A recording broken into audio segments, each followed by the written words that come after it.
My sister texted me, let mom and dad move in with you. They sold their house to settle my debt. Then she claimed it was just family helps family. So I replied funny, that always means me helping you. The text came through at 8:47 p.m. on Friday.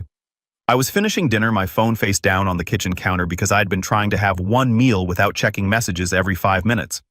When I finally looked, there was 3 texts from my mother. Your father and I need to talk to you about something important. We had to make a difficult decision.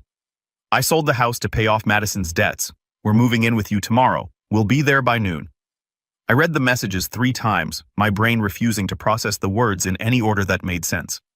They'd sold their house to pay my sister's debts, and they were moving into my house tomorrow without asking. Not, can we stay with you for a while? Not, would you be willing to help us during this difficult time? Just a flat statement of fact, delivered via text message with less notice than you'd give someone about a lunch date. I looked around my small 2-bedroom house, the one I'd bought 18 months ago, after years of saving, budgeting, and sacrifice. The first place that had ever been truly mine, the sanctuary I'd created specifically to have space away from my chaotic family and their constant demands. They expected to move in tomorrow. My fingers moved before my brain fully caught up typing out a response that felt like it was coming from someone else. I just sold mine too. I hit send, then immediately opened my laptop and started searching for flights. Found a red-eye to Portland, Oregon, leaving at 11:30 p.m. Booked it. One-way ticket, no return date. Then I started packing. The logical part of my brain was screaming that this was insane, that I couldn't just abandon my house and my job and my entire life because of a text message. But a deeper, more primal part of me knew this was the only way. If my parents showed up tomorrow and found me here, I'd never get free. They'd guilt me into letting them stay temporarily, which would become permanent. Madison would follow shortly after, along with her creditors and her chaos. My house would become their house, and I'd be trapped in the same family dysfunction I'd spent my adult life trying to escape. So I packed. 2 suitcases of clothes, my laptop, and important documents, the photo albums that actually mattered to me. Everything else could stay or be dealt with later. I'd figure it out once I had distance and clarity. My phone rang at 9:02 p.m. Madison. I let it go to voicemail, but she called back immediately. Then again on the 4th call I answered. What the hell do you mean you sold your house? Madison's voice was so loud I had to pull the phone away from my ear. Exactly what I said. I sold it. You're lying. You can't sell a house that fast. You're just being dramatic because you're mad about mom and dad moving in with you. I'm not being dramatic. I sold it 3 weeks ago. Closed yesterday. The buyers take possession on Friday. This was a lie.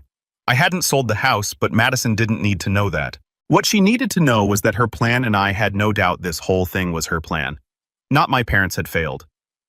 3 weeks ago. Why would you sell your house 3 weeks ago? Because I'm moving to Oregon. I got a job offer. Better pay, better opportunities. I've been planning this for months. Another lie, but it was rolling off my tongue easily now. Sometimes the best defense against family chaos is a wall of fiction they can't penetrate. You never said anything about moving to Oregon? Why would I? We barely talk, Madison. I don't owe you updates about my life plans. But where are mom and dad supposed to go? They sold their house because of your promise to take them in. I never promised them anything. They sent me a text at 8:47 tonight, informing me they were moving in tomorrow. That's not asking, that's demanding. And I don't respond well to demands. This is so selfish. They're your parents. They need help. They need help because they keep bailing you out of your self-created disasters. How much did they pay this time? Madison, $50,100. Silence. Then quieter. $75,000. What was it this time? Credit cards. A failed business venture. Gambling debts. It's complicated. It's always complicated with you, and it always ends with mom and dad sacrificing everything to fix your mistakes while I'm expected to pick up the pieces. Not this time. Where are they supposed to live, Ashley? They're selling their house. They have nowhere to go. They'll figure it out. They're adults. Maybe they can move in with you since you're the one who created this situation. I don't have room. I'm in a 1-bedroom apartment. Then I guess you'll have to get creative because I'm boarding a plane to Portland in 2 hours and I won't be back. I hung up before she could respond, blocked her number, then blocked my parents' numbers too. If they wanted to reach me, they'd have to email, and I could ignore those at my leisure. Billy's input. That reaction was extreme, but also kind of understandable. You jumping straight to leaving. Do you think you acted out of clarity or panic? Feels like both. You knew the pattern, but the speed says you've been holding this in for a long time. Your parents just announcing they're moving in is wild. Why didn't they ask first? My take. They've probably always assumed you'd say yes, so they skipped the step entirely. Madison blaming you instantly is telling. Do you think she actually expected you to fix everything again, or was she just panicking? Sounds like she's used to being rescued, so she assumed you'd be next in line. Lying about selling the house. Smart short-term, but risky. The next few hours were a blur of activity. I called my best friend Natalie, the only person I trusted with the truth about what was happening. You're doing what Natalie's voice was incredulous, but not judgmental. She'd known my family long enough to understand. I'm leaving. Tonight. One-way ticket to Portland. I just need someone to know where I am in case something happens. Ashley, are you sure about this? I mean, I support you, but this is huge. Your job, your house, everything. My job has been soul-crushing for 2 years. I've been applying to remote positions for months. I can work from anywhere. The house I looked around the living room, I'd painted myself the furniture I'd chosen carefully. The house I can rent out or sell for real later. Right now, I just need to not be here when they show up tomorrow expecting to move in. What do you need from me? Can you check on the house in a few days? Make sure they didn't break in or something crazy. I'll pay you. You're not paying me? I'll check on it. And Ashley, I think you're doing the right thing. Your family has been sucking you dry for years. Maybe this is what it takes to finally break free. I gave Natalie my spare key and the alarm code, along with permission to deal with anything that came up. Then I finished packing, loaded my car, and drove to the airport.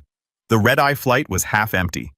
I got a window seat and watched the city lights disappear below me, feeling simultaneously terrified and liberated. I'd just blown up my entire life based on a text message and a series of impulsive decisions.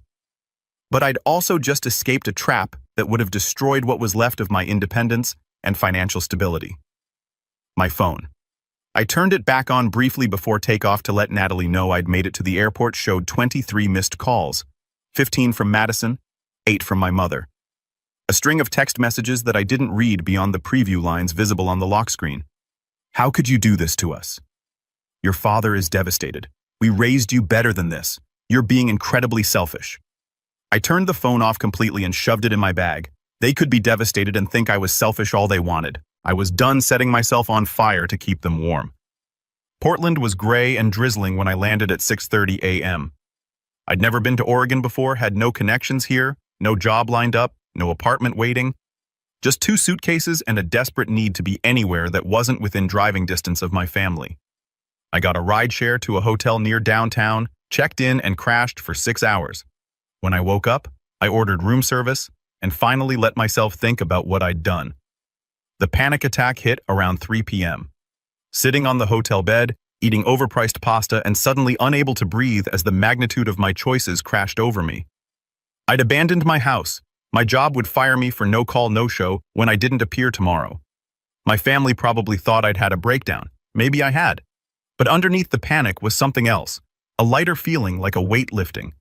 For the first time in my adult life, I wasn't budgeting for the emergency loan Madison would need or the favor my parents would demand. Wasn't performing the role of responsible daughter while watching my sister drain our parents dry and face no consequences. I was free, terrifyingly, completely free. Over the next week, I rebuilding from scratch.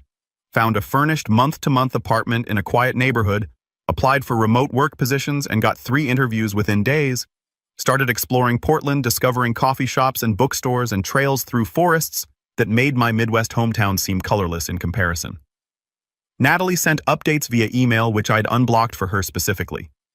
Your parents showed up at your house at 11 a.m., like they said. Tried the door, found it locked.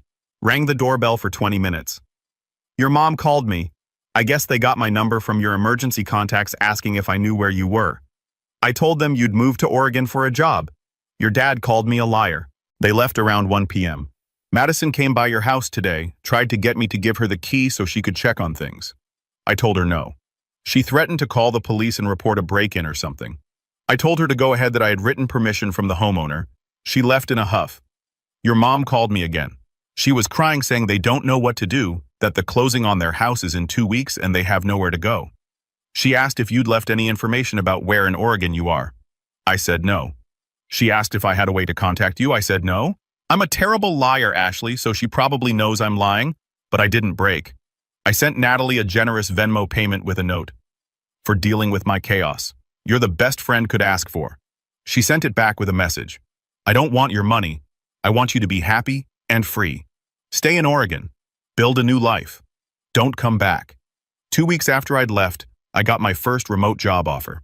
Technical writing position, fully remote, better pay than my previous job. I accepted immediately. Billy's input. "This feels like a breaking point that had been building for years. You leaving overnight? Do you think this was the only way to finally break the cycle, or just the fastest way? Honestly, it feels extreme, but also like you knew a simple no wouldn't stick. Your parents showing up anyway proves something. Why didn't they question it or confirm? First, to me that says they were used to overriding your boundaries completely. Madison's reaction is predictable. Do you think she ever saw you as a person or just as backup support? Feels like you were part of her safety net, not her family. The lie about selling the house worked short term, but my parents eventually figured out how to email me. The messages started arriving about 3 weeks after I'd left. From Mom. "Ashley, please tell us where you are. We're staying with your Aunt Linda temporarily, but it's not a permanent solution. We need to know you're safe. We need to understand why you abandoned us like this." I didn't respond.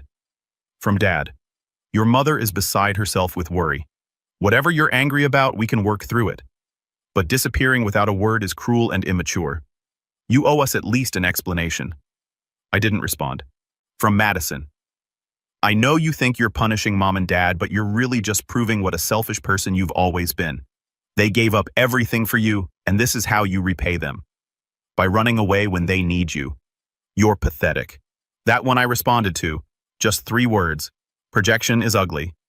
She didn't email back. After a month of silence, my mother sent a longer email, apologetic in tone, trying to explain their side.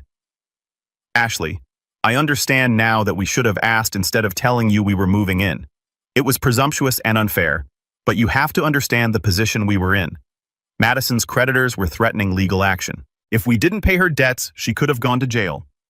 What were we supposed to do? Let our daughter go to prison." The email went on to detail Madison's various financial disasters. Credit card debt from a shopping addiction, a failed MLM scheme. She'd invested heavily in personal loans from sketchy lenders who were now demanding payment with interest.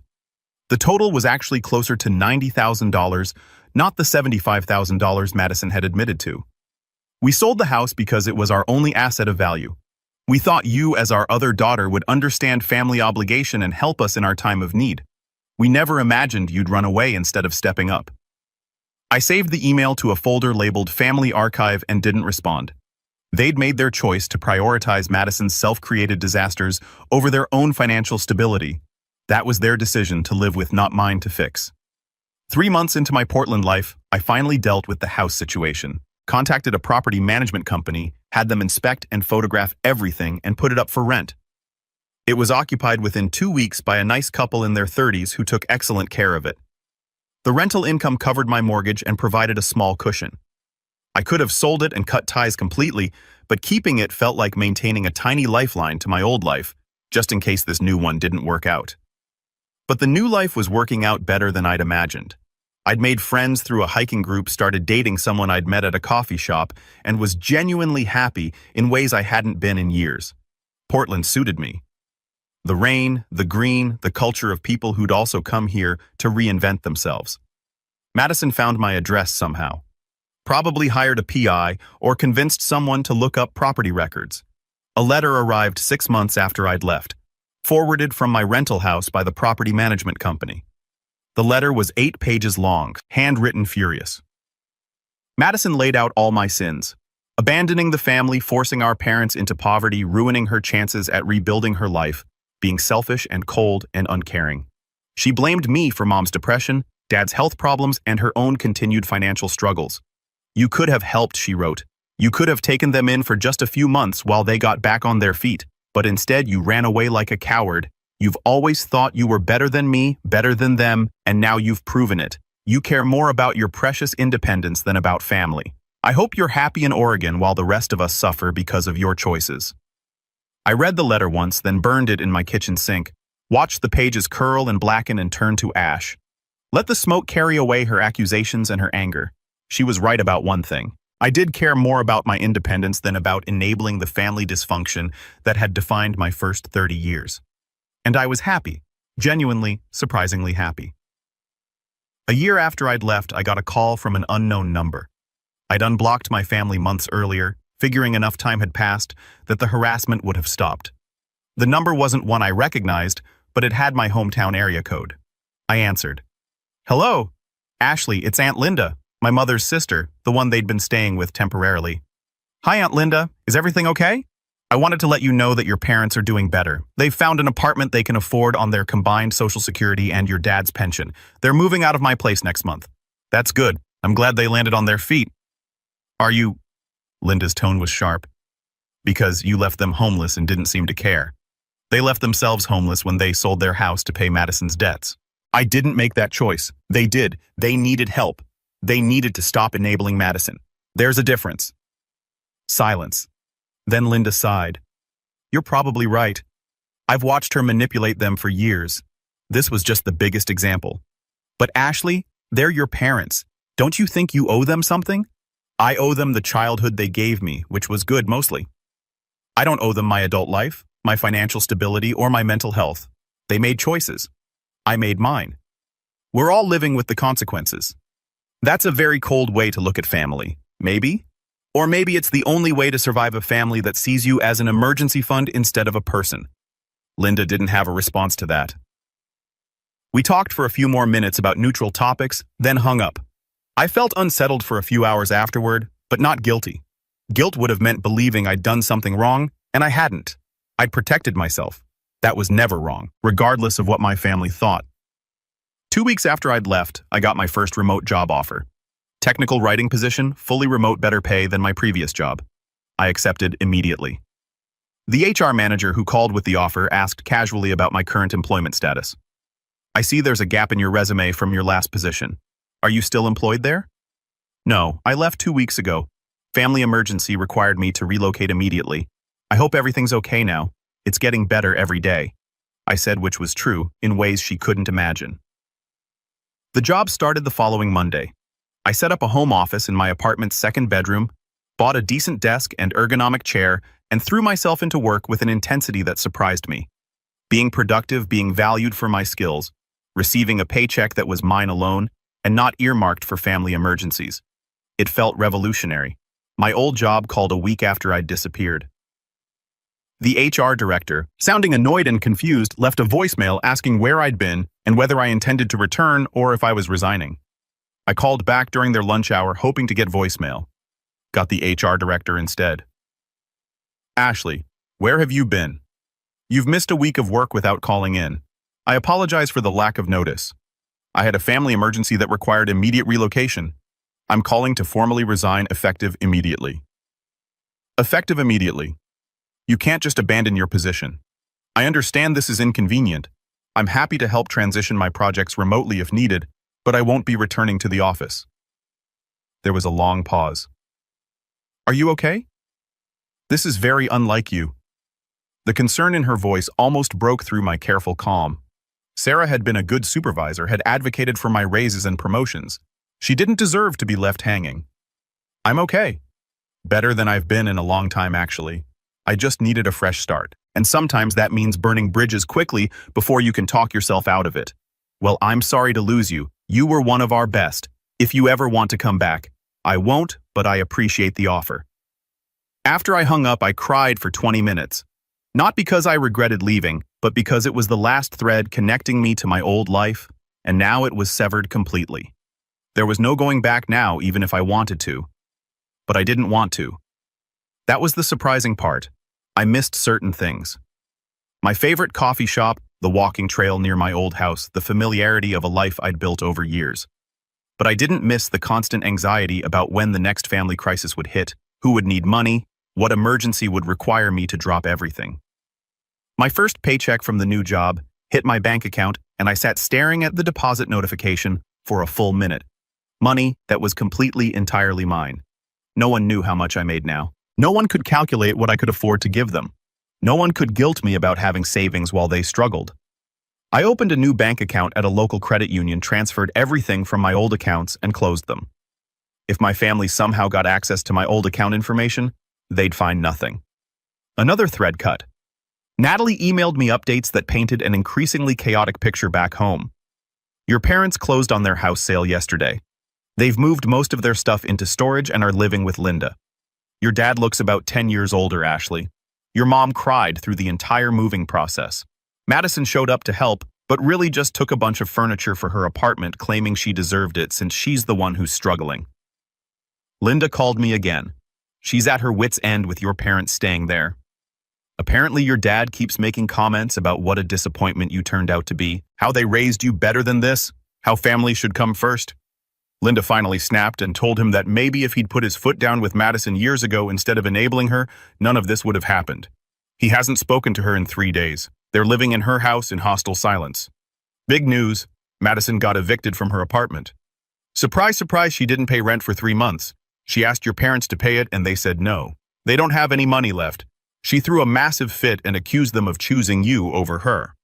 Your mom pointed out that you aren't even here, and Madison said that's exactly the point. You abandoned them so they should have money to help her instead. The logic doesn't track.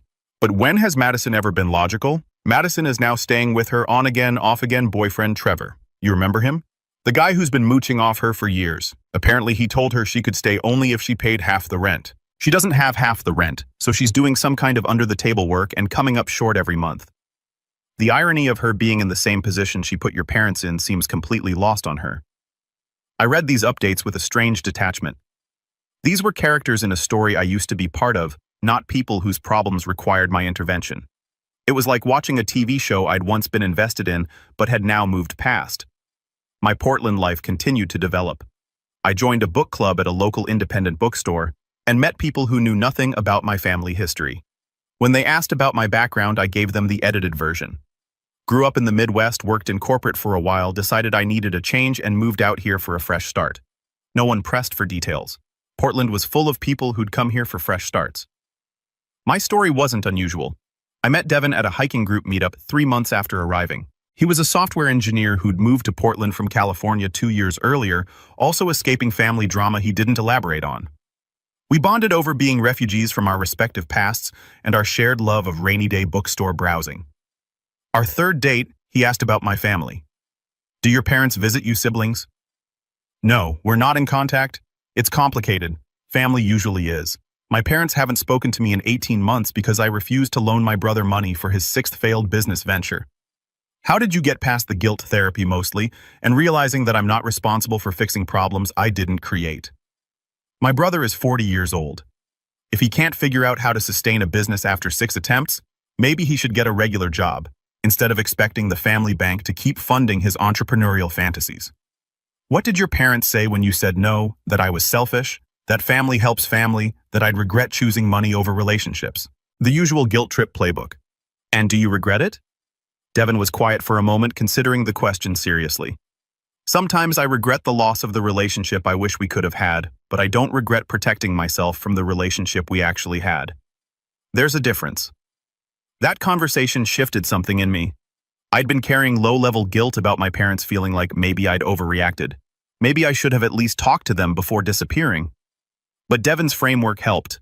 I didn't regret protecting myself from the relationship we actually had. My parents wanted a daughter who would sacrifice her stability to fix their mistakes. I wanted parents who wouldn't put me in that position. We wanted incompatible things, and my leaving was the only way to resolve that incompatibility. For months after fleeing, I finally responded to one of my mother's emails. Not because I felt obligated, but because I was finally stable enough to engage without being pulled back into their orbit. Mom, I'm safe and doing well. I understand you're disappointed in my choices, but they were necessary for my well-being. I'm not coming back and I'm not providing financial support. I hope you and Dad find stable housing and figure out a sustainable path forward. I'm not the solution to your problems, and I never should have been expected to be. Take care of yourselves. Ashley. Her response came within an hour, a long email full of hurt and accusations and pleas for me to reconsider. I read it once, then archived it without responding. I'd said what needed to be said. Further engagement would just restart the cycle. Madison tried a different approach. She created a fake email address and pretended to be a mutual friend from high school, asking if I wanted to reconnect. The writing style gave her away immediately. Madison had never been able to disguise her particular brand of aggressive neediness. I responded, Madison, I know this is you. Stop trying to manipulate your way back into my life. I'm not giving you money, information, or access. Move on. She didn't email back, but she did post a long Facebook rant about ungrateful siblings who abandoned their families in their time of need. Several mutual acquaintances commented with support for her not knowing the full story. I didn't engage or correct the narrative. Let them believe whatever Madison told them. Their opinions didn't affect my life anymore. My lease was up 6 months after I'd arrived in Portland. Instead of renewing, I started looking at houses to buy, used the equity from my rental property back home. It had appreciated nicely and the tenants were paying down my mortgage to make a down payment on a small craftsman bungalow in a quiet neighborhood. The day I closed on the house, I sat on the front porch steps and cried. Happy tears this time. This house was mine in a way my previous one never had been. That house always felt like it could be invaded, like family could show up and claim space. This house was in a city where they didn't know my address, in a state they'd never visited, behind boundaries I'd finally learned to enforce. Natalie flew out to help me move in, bringing housewarming gifts and moral support. We spent a weekend painting walls, hanging curtains, and assembling furniture from IKEA while drinking wine and laughing. You seem different, Natalie observed while we were building a bookshelf. Lighter, like you're not carrying the weight of the world anymore. I'm not carrying their weight anymore. Turns out that was most of it. Do you miss them? Your parents, I mean. Not Madison. I miss the parents I thought I had when I was younger. The ones I believed would protect me and support me unconditionally. But those parents never existed. They always had conditions. And the main condition was that I prioritize Madison's needs over my own. I don't miss the parents I actually had. That's incredibly sad and incredibly healthy at the same time. Recovery is weird like that. My first Portland Christmas, I was invited to Devin's family gathering. His parents were hosting despite the estrangement with his brother, and Devin wanted me there for moral support. You don't have to come if it's too much, he said. I know family stuff is complicated for you. Will your brother be there? No, he's banned after he tried to steal my mom's jewelry to pawn for business capital last year. Then I'll come. I'd like to meet your family. The gathering was small and surprisingly functional. Devin's parents were warm and welcoming, his sister was funny and kind, and no one asked invasive questions about my background or family. At one point, Devin's mother mentioned that they were glad I was there, that Devin seemed happier than he'd been in years. He's not carrying as much stress, she said. I think you're good for him. I think we're good for each other. We understand each other's boundaries. She smiled knowingly. Boundaries are important. I wish we taught our son about them earlier. Maybe things would have turned out differently. You can't control how your kids turn out, I said. You can only control how you respond to their choices. That's very wise, and very difficult to actually practice. I'm learning that with my own family. After dinner, Devin and I walked through his parents' neighborhood looking at Christmas lights. Thank you for coming tonight, he said. I know it was probably weird being around a family gathering after everything with yours. It was actually nice. Your family seems to actually like each other, most of the time. We have our dysfunction, just different flavor than yours. Everyone's family is dysfunctional in their own way. The question is whether it's manageable dysfunction or the kind that consumes you. And yours was the consuming kind. Yeah, but I got out before it consumed me completely. We walked in comfortable silence for a while, then Devin said, I'm glad you ended up in Portland. Glad you got on that plane and started over. Me too. Best impulsive decision I've ever made. Billy's input. That last part really shows the difference between escaping and actually building something new. You didn't just run, you rebuilt. Your parents expecting to move in without asking. Did they ever actually see you as independent or just backup support? Feels like they never updated how they viewed you as an adult. Your choice to leave instantly. Was it courage or avoidance? Honestly, I think it was both. But in your case, avoidance might have been the only way to enforce a boundary. Madison blaming you for everything. Do you think she genuinely believes it or just needs a scapegoat? My take. She knows on some level, but blaming you is easier than accountability. 2 years after the text message that changed everything, I was living a life I'd never imagined possible. The remote job had led to a promotion. I'd bought a small house in Portland, actually bought it with a mortgage in my name, only in a city where my family couldn't casually drop by. I was in a serious relationship with someone who respected my boundaries and didn't think family obligation meant accepting abuse. Madison still sent occasional emails trying to restart contact, usually around holidays or when she needed money. I never responded. My parents sent birthday cards to my rental house. They still didn't know my Portland address with generic messages and no mention of the rift. I didn't respond to those either.